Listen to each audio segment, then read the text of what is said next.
त्यज। महाराज, हमारे पौंड्रक वासुदेव का कहना है आप नकली वासुदेव हैं। एक काम करिए, हमारे राजा से, हमारे स्वामी से या तो आप युद्ध में पराजित होइए, जीतिए उनको, या पराजित होइए, या आपको युद्ध करने की क्षमता नहीं है हमारे स्वामी से, तो अपना नाम बदल लीजिए, वासुदेव मत लगाइए। इसमें अगर वासुदेव कोई है तो इस संसार में पौंड्रक वासुदेव हैं। भगवान उसका चैलेंज स्वीकार करते हैं और कहते हैं तथा काशीपते काया क्षीर उत्कृत्य पत्र भी।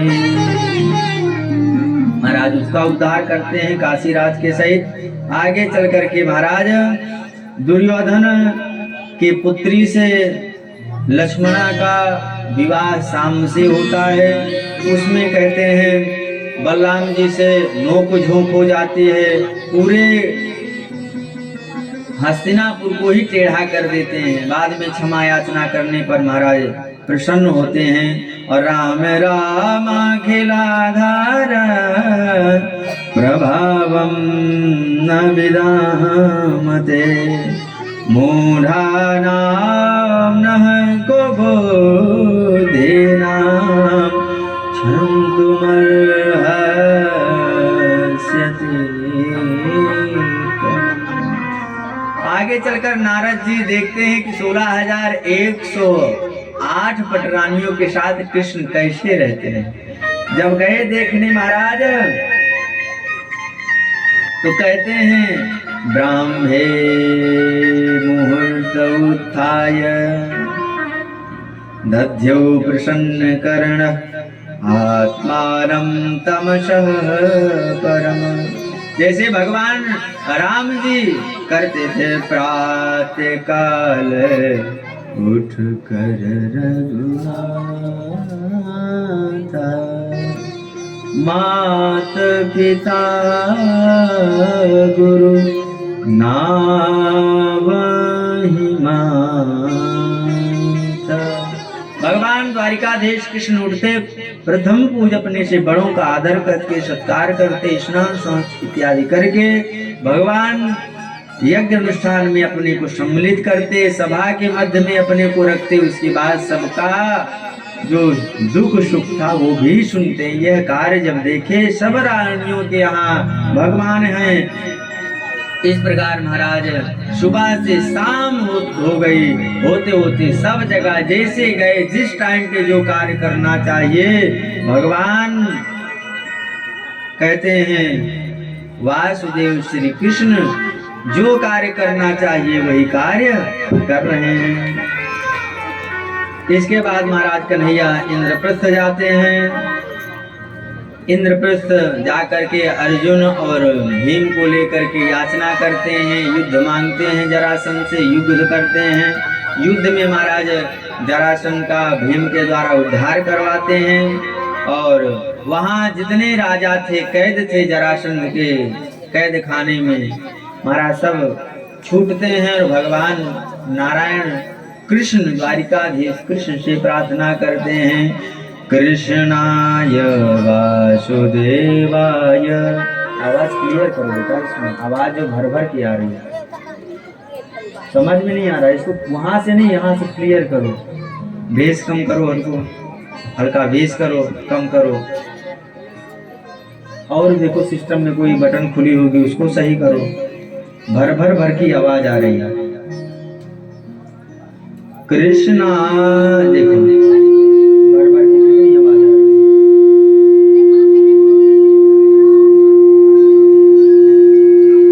कृष्णाय वासुदेवाय हरये परमात्मने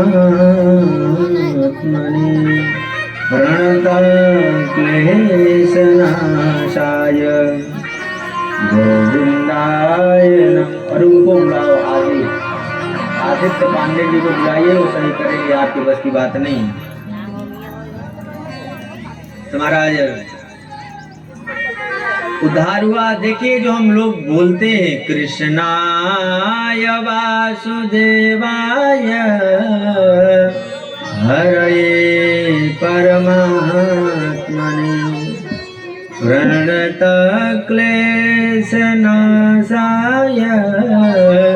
गोविन्दाय नमो नमः। गोविन्दाय नमो नमः।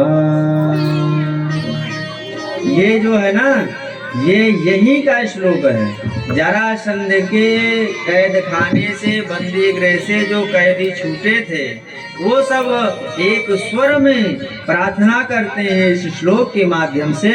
और महाराज तभी से हम सब लोग यही प्रार्थना करते हैं भगवान नारायण से। आइए हम एक छोटा सा भजन गाइए, फिर आगे कथा तब तक माइक सेट करवाते हैं। मेरा एक नजर तुझे देखना किसी बंदगी से कम नहीं। करो मेरा शुक्रिया मेहरबान, तुम्हें दिल में हमने बसा लिया।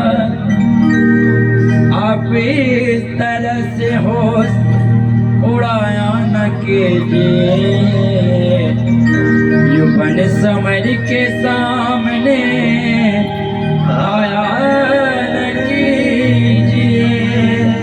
युवन समर के सामने आया न कीजिए। काली काली अलकों के फंदे क्यों डाले, काली काली अलकों, काली काली अलकों, काली काली अलकों के फंदे क्यों डाले। हमें जिंदा रहने दे,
उलझाने वाले, अरे बे मोहब्बत में उलझाने वाले, हमें जिंदा रहने दे।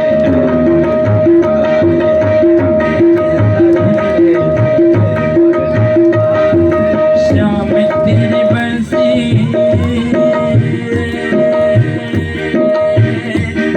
कन्हैया तो श्याम तेरी बंसी पुकारे राधा नाम। श्याम तेरी बंसी पुकारे राधा नाम। लोग करे मेरा कोई बदला, लोग करे मेरा कोई बदला। सामने की बंसी कन्हैया तोरे बंसी, सामने की बंसी वो बजने से कहाँ। लोग करे मेरा कोई बदला, लोग करे मेरा कोई बदला।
मीठे मीठे बहना तुम्हीं को मुबारक, भरे प्रेम मोहब्बत में उलझाने वाले, भरे प्रेम मोहब्बत में उलझाने वाले, हमें जिंदा रहने दे परिवार, हमें जिंदा रहने दे परिवार। काली काली अड़कों के, काली काली अड़कों, काली काली अड़कों के बंदे क्यों काले, हमें जिंदा रहने दे परिवार, हमें जिंदा रहने दे परिवार, हमें जिंदा रहने दे मरने वाले मेरे श्याम, अरे हमें जिंदा रहने दे परिवार, हमें जिंदा रहने दे परिवार, हमें जिंदा रहने दे परिवार। बोलो द्वारिकाधीश के हरिओम हरिओम। जो आवाज थी वो भी चली गई। आदित्य जी इसको देख लीजिए एक बार, बस ज्यादा ज्यादा आधा घंटा और कर दीजिए, उतने में ही हम सब कर देंगे। आगे चल करके महाराज भगवान शिशुपाल का उद्धार करते हैं, दुर्योधन का अपमान होता है, साल युद्ध होता है, और कहते हैं दंतवत विदुरथ बलबल सबका भगवान उद्धार करते हैं। आवाज आते हैं कृष्ण कृष्ण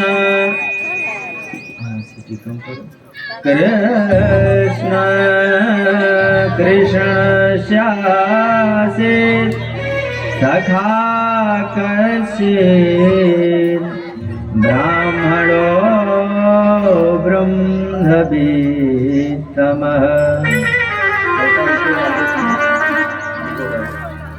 विरक्ता इन्द्रियार्थेषु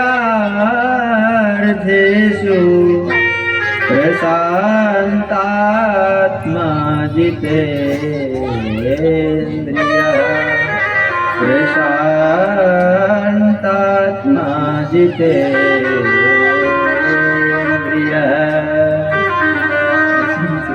आवाज थोड़ा सा नारायण कहते हैं तो भगवान के अनन्य भक्त थे सुदामा जी। तो थोड़ा सा आवाज डाउन करो, आवाज जिनका नाम था सुदामा जी। बस हो गया भैया, आप जा सकते हैं। और सुदामा जी ऐसा नहीं है कि वो एकदम से गरीबी, वो धन से गरीब थे, ना कि मन से। क्योंकि कृष्ण श्यासे तखा कसे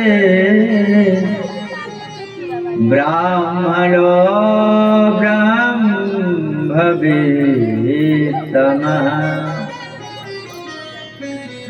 वो ब्रह्म वर्चस्व उनका इतना था, और ब्राह्मण का वित्त क्या है? ब्रह्म तेज। ब्रह्म तेज उनके पास बहुत था। और महाराज विरक्त इंद्रियार्थेषु प्रशांतात्मा जितेन्द्रियः। इंद्रियों से विरक्त थे, कोई भी उनके इंद्रियों के कोई भी कामना नहीं थी।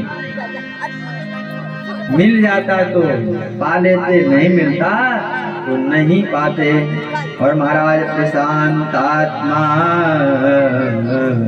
जितेन्द्रियः, अपने आत्मा को एकदम शांत किए थे। और शांत नहीं, प्रशांत विशेष रूप से शांत किए थे।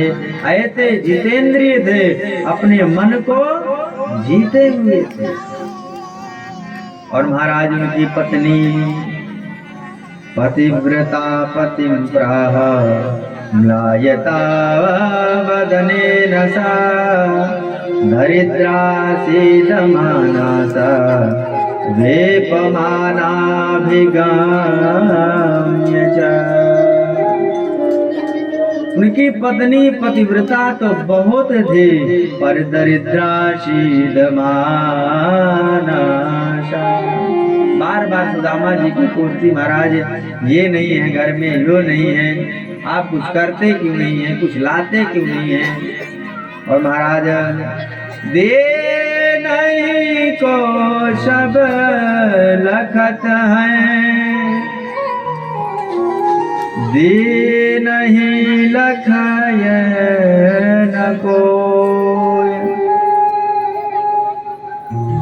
दे नहीं को दी नहीं सबको लखत है, दी नहीं लखय न कोय, जो दी नहीं को लखत है, दीन बंधु सम हो।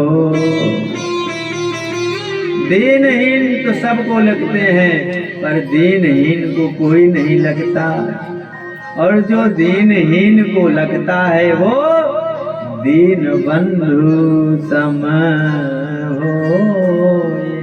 महाराज खाने को कुछ था नहीं घर पे। एक दिन बहुत क्रोधित हुई सुशीला और सुदामा जी से कहते हैं, महाराज घर में कुछ खाने को नहीं, आप जाते क्यों नहीं? बोले कहाँ जाऊं? बोलो मुझे पता चला है आपके सखा जो है द्वारिकाधीश कृष्ण है। बोले हाँ वो तो बचपन की बात है, बचपन में वो सखा थे, पता नहीं उनको याद भी है कि नहीं, भूल गए हो तो। तब उनको अपनी पत्नी सुशीला को बताते हैं अपनी कथा बता। ये महाराज संदीपनी महाराज के यहाँ जब पढ़ते थे तो संदीपनी के कुटिया में एक दिन दुर्वासा जी आए थे। दुर्वासा जी आए, फिर इसकी आवाज क्लियर करो भाई, आवाज क्लियर नहीं आ रही है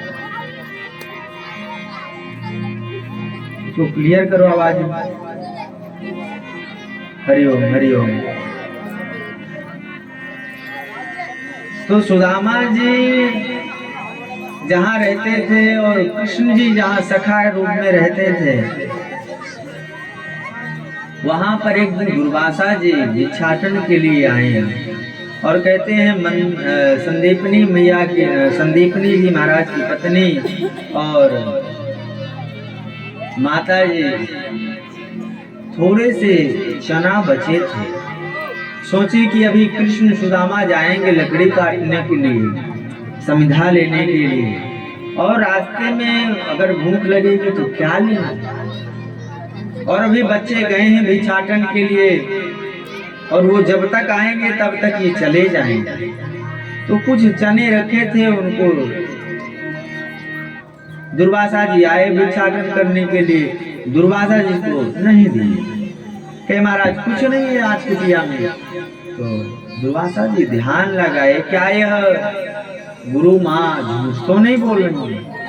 तो दुर्वासा जी ध्यान लगाए, ध्यान लगा करके देखे कोटली में बंद करके मैया थोड़े से चना रखी हुई है।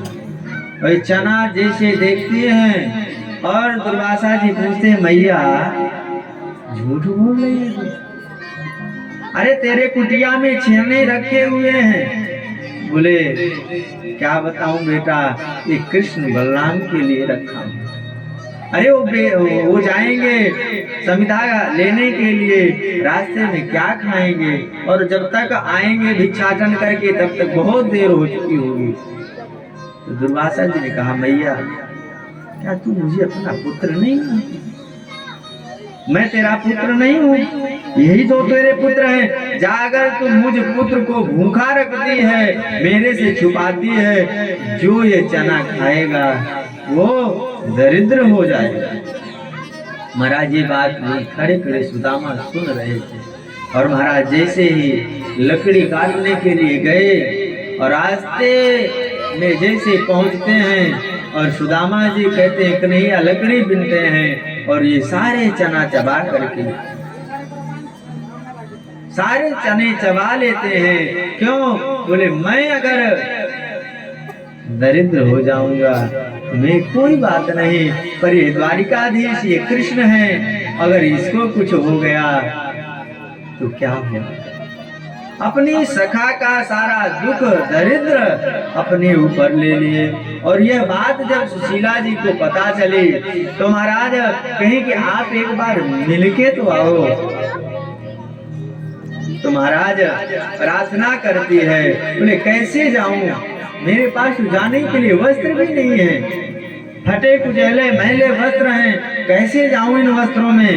फिर भी प्रार्थना करती है सुशीला, नाथ जाओ चले द्वारिका को,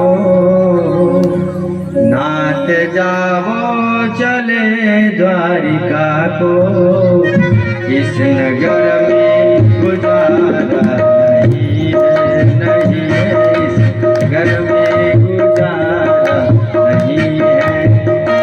नाथ जाओ चले द्वारिका को, नाथ जाओ चले द्वारिका को, इस नगर में गुजारा नहीं है, नहीं है इस नगर में गुजारा नहीं है।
रात दिन श्याम है देने वाले, रात दिन श्याम, रात दिन श्याम, रात दिन श्याम है देने वाले।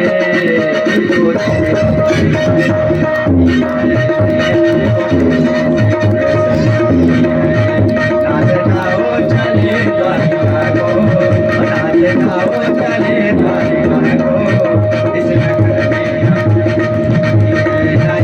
नगर में गुजारा नहीं है, नहीं है इस नगर में गुजारा नहीं है, इस नगर में गुजारा नहीं है, इस नगर में गुजारा नहीं है। और भागवत भगवान की इस प्रकार से सुशीला विनती करती है, कन्हैया से मिलने के लिए सुदामा चल देते हैं। कुछ है नहीं, कुछ नहीं है, 4 घरों से 4 मुट्ठी तंडुल चावल लेके आते हैं, एक फटी हुई धोती पे बांध देते हैं और लेकर के चलते हैं। महाराज जैसे कैसे पूछते हैं द्वारिका, और द्वारिका हम पूछते हैं अरे कृष्ण का कौन सा महल है, कृष्ण का कौन सा महल है। पूछते पूछते द्वारपाल ससम्मान लेके जाते हैं, और जैसे कृष्ण को पता चलता है सुदामा जी मिलने आए हैं, दौड़ पड़ते हैं। महाराज रुक्मिणी जी के साथ बैठे रहते हैं, पीताम्बर उनका पटका गिर जाता है और बिना कहते हैं पादुका के दौड़ लगा देते हैं। सुदामा है, सुदामा है, इतने दिन कहाँ था सुदामा, इतने दिन कहाँ था तू। और महाराज ना कहते कहते दौड़ पड़ते हैं, हृदय से लगा लेते हैं, और महाराज लगा कर अपने सुंदर सिंहासन पर बैठाते हैं। और महाराज बैठा करके कहते हैं अरे रुक्मिणी जल ले आओ, और महाराज रुक्मिणी दौड़ती है जल लाने के लिए, और इधर कन्हैया पैर धोने के लिए बैठते हैं। जैसे सुदामा जी के चरण कमल देखते हैं, मानो एकदम आंखों से आंसू निकल पड़ते हैं। सुदामा ऐसे बेहाल बेवाइन सो पग कंटक जाल लगे पूनी जोगी, हाय महा हाय महादुख पायो सखा, तुम आयो किते न किते दिन कोई। देखी सुदामा की देन दशा, करुणा करके करुणा निधि होए। पानी परात को हाथ छुयो नहीं, नयन के जल सो पग धोए, नयन के जल सो पग धोए। महाराज अपने जब तक रुक्मिणी जल लेके आती तब तक महाराज अपने आश्रु बिंदियों से ही महाराज सुदामा जी के चरण कमल को धो देते हैं। महाराज उसके बाद सबको आशीर्वाद देते हैं, और आशीर्वाद देते देते 16,108 रानियों के 10-10 पुत्र महाराज कितनों के आशीर्वाद दे। पूछे अरे कन्हैया ये क्या तूने मैंने तो एक विवाह किया नहीं बुला पाया, अरे तू तो इतना 16,108 किया, एक में भी बुला लेता। मैंने क्या करूं भैया, विवाह तो मेरे 16,108 हुए, पर डेट किसी की पहले फिक्स नहीं हुई, कैसे बुला लेता। अरे भैया तू तो भार हरने के लिए आया था, और तेरे ही जितने परिकर हैं वो सब पृथ्वी में भार बन गए हैं। 16,108 सबके 10-10 पुत्र, एक कन्या। हे भगवान, सुदामा जी की बात जो है भगवान को लग गई। और इधर कहते हैं इनकी बहुत सेवा किए, और बहुत सेवा करने के बाद कहते हैं नाना प्रकार के पकवान खिलाए, सुंदर वस्त्र आभूषण पहनाए, और जब चलने लगे सारे आभूषण वस्त्र उतरवा के रख लिए। इनके जितने वस्त्र थे सब धो करके स्वच्छ करके पहनवाए, चलने लगे। आए थे, सोचे सुशीला भेजी है, कुछ ना कुछ देंगे। कहे भैया चल रहा हूँ। बोले हाँ हाँ भाभी जी को कहिएगा मेरे तरफ से जय श्री राम। महाराज दामा जी सोच रहे हैं कि तंडुल था वो भी ले लिए। कहे कि भाभी जी कुछ दिए हैं तो तंडुल जबरदस्ती लेके खा लिए। वो तो दो मुट्ठी ही खा पाए थे, तब तक 2 ग्रास खा पाए थे कि रुक्मिणी मैया ने पकड़ लिया। ये तो सभी गटक जाते हैं और जाते समय कुछ दे भी नहीं रहे हैं। बार बार सुदामा जी इशारा करे फिर भी ना दे। इधर आए और जब कहते हैं अपने कुटिया की तरफ देखे तो यहाँ एकदम महल बना हुआ है, महल अटारी बनी हुई है। और महाराज वहाँ खोजते खोजते द्वारपालों से पूछे महाराज यहाँ एक सुदामा नामक ब्राह्मण की कुछ कुटिया थी, कहाँ गई? बोले महाराज जो कुटिया थी वो महल बन गया है।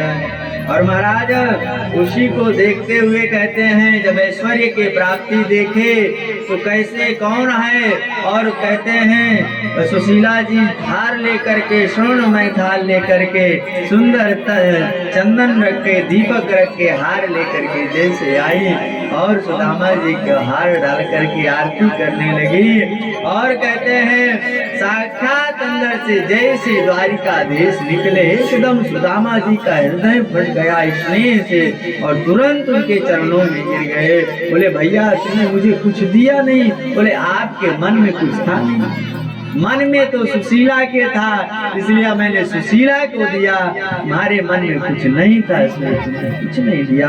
भगवान की बात, भगवान कहते हैं पत्रम पुष्पम फलम तोयम यो मे भक्त्या प्रयच्छति तदहं भक्त्युपहृत अश्नामि प्रयतात्मनः। कोई कैसे भी पत्र, पुष्प, तुलसी पत्र जो भी है नहीं है कुछ तो 1 लोटा जल ही मेरे नाम से अगर चढ़ाता है तो मैं उसको भी स्वीकार करता हूँ। आगे चल करके महाराज कहते हैं सूर्य ग्रहण लगने पर कुरुक्षेत्र में समस्त ब्रजवासियों के सहित, ग्वाल बालों के सहित कृष्ण बलराम जी का मिलन हुआ। वहाँ पर कहते हैं 16,108 रानियों का और राधा रानी जी का मिलन हुआ। आगे चल करके महाराज वसुदेव जी यज्ञ करते हैं कुरुक्षेत्र में और यज्ञ में ब्राह्मणों के द्वारा बहुत ही सुंदर उपदेश और देवकी मैया के 6 पुत्रों को ले आकर भगवान देते हैं। आगे चल करके महाराज सुभद्रा का अर्जुन के साथ विवाह और वेद भगवान स्तुति करते हैं। उच्च स्तुति जय जय जय जमजित दोष ग्रभीत गुणां त्वमसि यदात्मना समवरुद्ध समस्त भग अग जगदोक समखिल सत्यवबोधकते क्वचिद जयात्मना चचरतोऽनुचरे निगम। वेद भगवान कहते हैं महाराज पहले भी हम थे सत्य रूप में और अभी भी है ओंकार रूप में हैं और हम आपके शरण में हैं। आप हमारा जो है वृद्धि करिए, हमारा तो कहते हैं व्याख्या करके आप जो है हमारा आगे बढ़ाइए। इस प्रकार से महाराज वेद भगवान भगवान नारायण का स्तुति करते हैं, शिव जी का संकट भंजन करते हैं और बृकासुर के द्वारा जो शिव जी दौड़ रहे थे पार्वती जी के हरण करने के लिए, बृकासुर कहते हैं यस्य यस्य करम श्रीधास्य म्रियतामिति, उसके दुख दूर करते हैं शिव जी का। आगे चल करके महाराज भृगु जी परीक्षा लेते हैं, शिव जी के पास जाते हैं, नारद जी ब्रह्मा जी के पास जाते हैं, दोनों क्रोधित हो जाते हैं। अंत में कहते हैं कि नारायण के छाती वक्षस्थल पर चरण से प्रहार करते हैं। भगवान नारायण उनके चरण कमलों को पखारने लगते हैं। हे ब्राह्मण देवता, मेरी वक्षस्थल कठोर है और आपका जो है पैर कोमल है, कहीं लगा तो नहीं। इस प्रकार महाराज सभी देहों में सर्वश्रेष्ठ घोषित कर देते हैं। आगे चल करके महाराज एकादश स्कंध में प्रवेश कहते हैं। यदुवंशियों को इतना घमंड हो गया था कि हमसे श्रेष्ठ कोई है ही नहीं। भगवान जो है कहे समझाए कि देखो, ब्राह्मणों को, ऋषियों को, संतों को कभी परेशान मत करना, क्योंकि ब्रह्म दुरोह पातक सो जरई। बस ज्यादा नहीं, 10 मिनट के बाद आरती, फिर यज्ञ प्रारंभ। यज्ञ का पूजन, हवन और फिर पूर्णाहुति और प्रसाद लेके आप सब लोग जाएंगे। तो महाराज ऋषियों से जो है हास परिहास करने के उद्देश्य से लोग बढ़े और कहते हैं शाम को एक कन्या का स्वरूप धारण करवा करके उसके उदर में कपड़े लपेट करके महाराज ऋषियों के पास ले जाते हैं। विश्वामित्रो सीता कंडो दुर्वासा भृगुरंगिरा कश्यपो वामदेवोत्र वशिष्ठो नारदाय। इस प्रकार महाराज विश्वामित्र, असित, कर्ण, दुर्वासा, भृगु, अंगिरा, कश्यप, वामदेव, अत्रि, वशिष्ठ, नारद आदि सब ऋषि महर्षि बैठे हैं। उसमें हास्य परिहास के लिए जैसे गए और महाराज सब ऋषियों ने देखा ये तो बहुत ही उल्टा काम हो रहा है, क्या करें। तब महाराज दुर्वासा जी की तरफ इशारा करते हैं और दुर्वासा जी महाराज कहते हैं कि महाराज इसको न पुत्र होगा न पुत्री होगी, ये तो जनयिष्यति वो मंदा मुसलम कुलनाशनम, आपके समूल कुल को नाश करने वाला मूसल होगा। महाराज श्राप लग गया, मुंह जैसे खोले मूसल निकला और महाराज जैसे कहते हैं ये घबरा गए। तुरंत महाराज उग्रसेन जी को खबर गई। उग्रसेन घसवा करके महाराज समुद्र में फेंकवा देते हैं। वही एरका नाम की घास हो जाती है और जो कील बचता है उसको समुद्र में फेंक देते हैं। मछली गटक जाती है। मछली के द्वारा एक बहेलिया मछली को पकड़ लेता है और वो बहेलिया मछली के पेट से वह कील ले लेता है। कील देखने में बहुत सुंदर है। उसको अपने तरकस में रखे हुए एक बाण में बहुत अच्छे से सेट कर लेता है। आगे चल करके महाराज वसुदेव जी को नारद जी के द्वारा बहुत सुंदर ज्ञान कर्म योग आदि का निरूपण करवाते हैं और भगवान सोचते हैं अब अपने धाम को चलना चाहिए। तो महाराज कहते हैं तो उद्धव जी इत्यादि ऋषियों को जो है महाराज ज्ञान किसके द्वारा दिलवाएं, क्योंकि महाराज 125 वर्ष की आयु भगवान की हो चुकी है। तो महाराज आगे चलकर दत्तात्रेय के महाराज के 24 गुरुओं का व्याख्यान करते हैं, बताते हैं और लौकिक परलौकिक भोगों का निरूपण करते हैं। सत्संग महिमा, कर्म व कर्म को कैसे त्यागा जाए, इन सब का वर्णन करते हैं। हंस रूप से सनकादिकों को उपदेश देते हैं।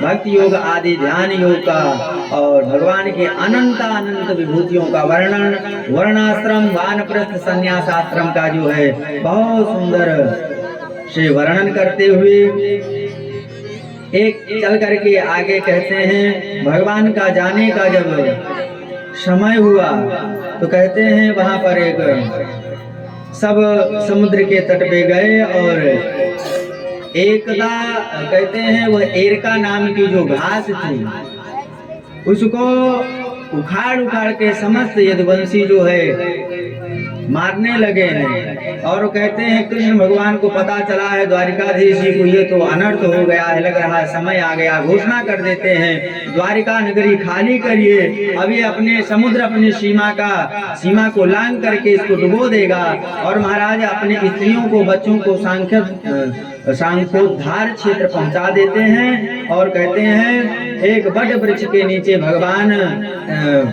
बाएं जंघे पर दाहिना पैर करके लेटे हुए हैं और वहीं पर म कहते हैं सौदा मन्या यथाकाशे यान्त्याहित्वा ब्रह्मण्डलम गतिर्न लक्ष्यते मर्तये तथा कृष्ण सदैव तये।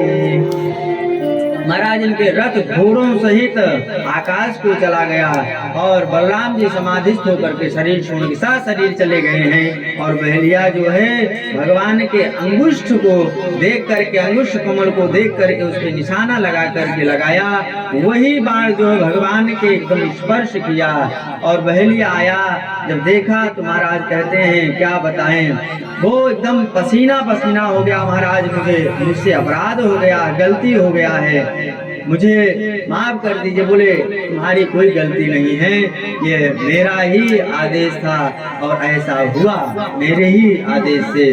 और उसके बाद सा शरीर भगवान साकेत धाम, बैकुंठ धाम गए, गोलोक धाम। बोलो द्वारिकाधीश भगवान की 7वां दिवस पूर्ण हुआ। और परीक्षित जी से महाराज सुखदेव पूछे कि अब मैं जा रहा हूँ। सुखदेव जी कहे कि मैं जा रहा हूँ। परीक्षित जी महाराज कहे कि महाराज त्वं तु राजन मरीषेति पशु बुद्धिमिमां जहि। महाराज आप चले जाएंगे और मुझे सर्प डसेगा और मैं मर जाऊंगा। ये लास्ट उपदेश है सुखदेव जी महाराज का।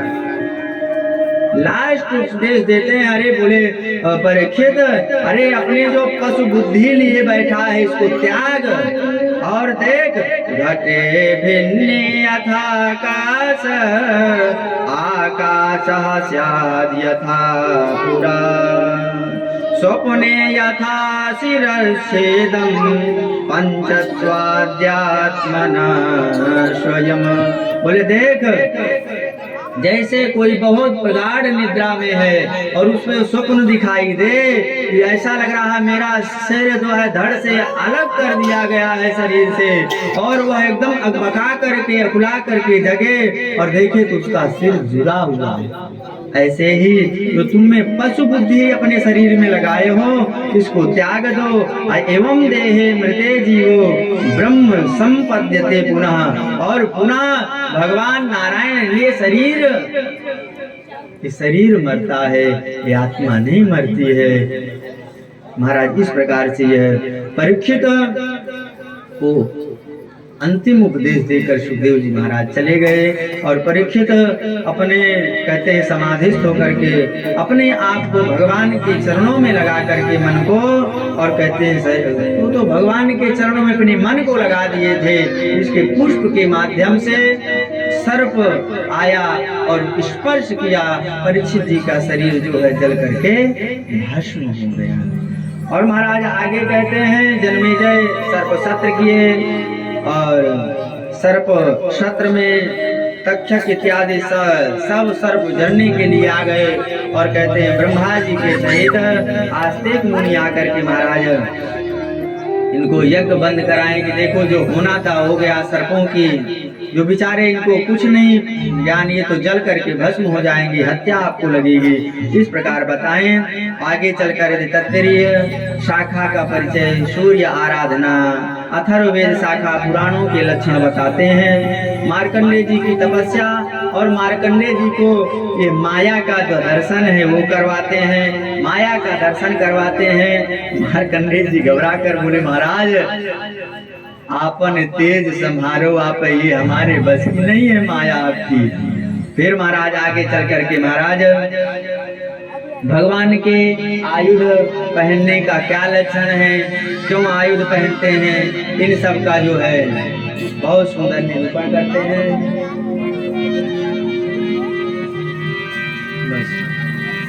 और आगे चल करके महाराज श्रीमद् भागवत की संक्षिप्त सूची कहाँ कौन से अध्याय में कौन से हैं और पुराणों की संख्या बतलाई गई है लास्ट में। और हमारे साथ जो है श्रीमद् भागवत महापुराण के अंतिम श्लोक आप सब लोग श्रवण करें।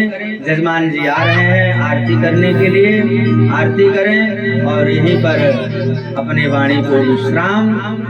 आप सब लोग जो है श्रीमद् भागवत महापुराण के अंतिम श्लोक का श्रवण करें।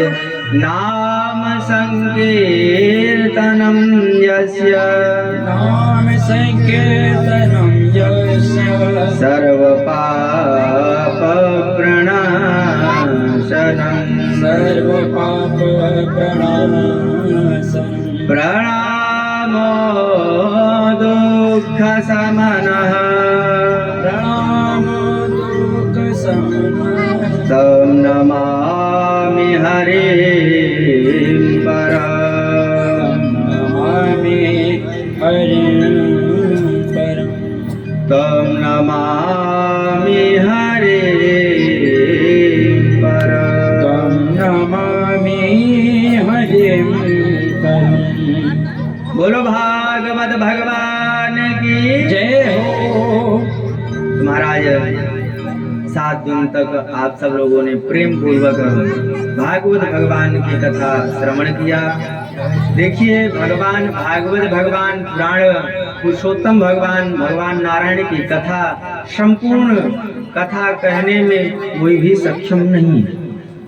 जीव है, जीव से कुछ त्रुटियां होती रहती हैं, तो जो भी गलतियां हुई हों उस अबोध बालक पर अपना बालक जान करके क्षमा करिएगा।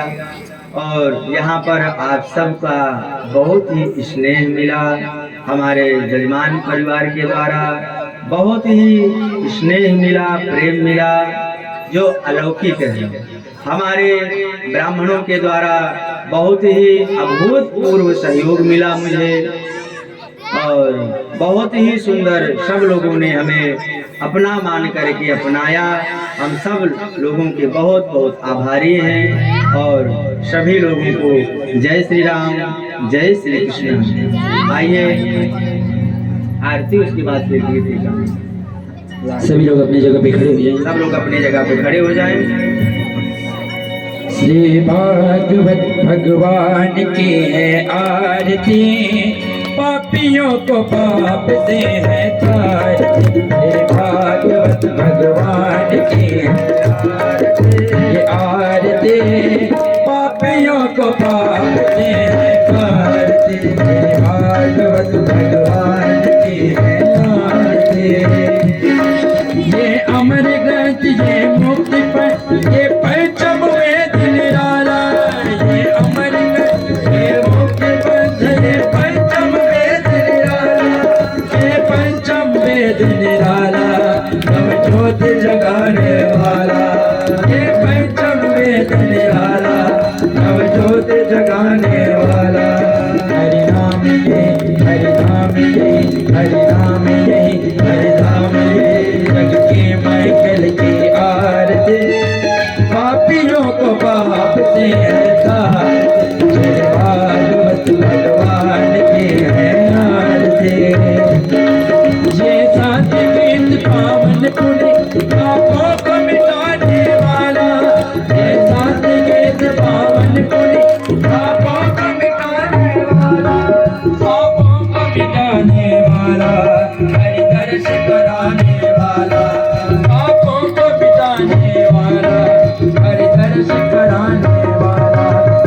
सुख करने ये दुख हरने, ये सुख करने ये दुख हरने, मधुसूदन की आरती, पापियों को पाप से तारती।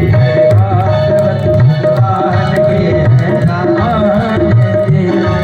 ये मधुर कौन जगबंद कौन, सन्मार्ग बताने वाला। ये मधुर कौन जगबंद कौन, सन्मार्ग बताने वाला, सन्मार्ग बताने वाला, बिगड़ी को बनाने वाला, सन्मार्ग बताने वाला, बिगड़ी को बनाने